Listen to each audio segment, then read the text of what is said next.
Summer లో India trip అస్సలు plan చేయకూడదురా బాబు. నన్ను అడిగితే సమ్మర్ లో ఇండియాలో దొరికేంత వెరైటీ ఇంకెక్కడ దొరకదు. మామిడి పళ్ళు కానీ, ముంజులు కానీ, పనస్తలు కానీ, ఒక్కటేంటి వచ్చే ఐటమ్స్ లో చింత చిగురు నా ఫేవరెట్ ఐటమ్ అన్నమాట. One of my favourite. ఇది మా అత్తగారి ఇంట్లో ఒకసారి చూసా చింత చిగురు. చూసి హై చింత చిగురు ఏం చేస్తున్నారు అత్తమ్మ అని అడిగా. పప్పు చేయనా అన్నది. పప్ప నాకు చింత చిగురు అప్పుడు పప్పులు వేస్తారని తెలియదు. అదే మా తూర్పు గోదావరి జిల్లాకి ఇచ్చామనుకోండి చింత చిగురు, వదినా ఏం చేస్తామంటే మటన్ చింత చిగురు చైనా, పచ్చిరొయ్యలు చింత చిగురు చైనా, ఏం చేయను పచ్చిరొయ్యలు చింత చిగురు. ఈ జన్మమే రుచి చూడడానికి దొరికెరా.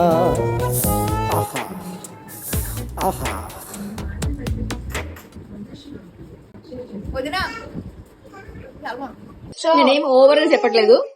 ఒకసారి మీరు చింత చిగురు రొయ్యలు చేసి తినండి, మటన్ కూడా చాలా బాగుంటది.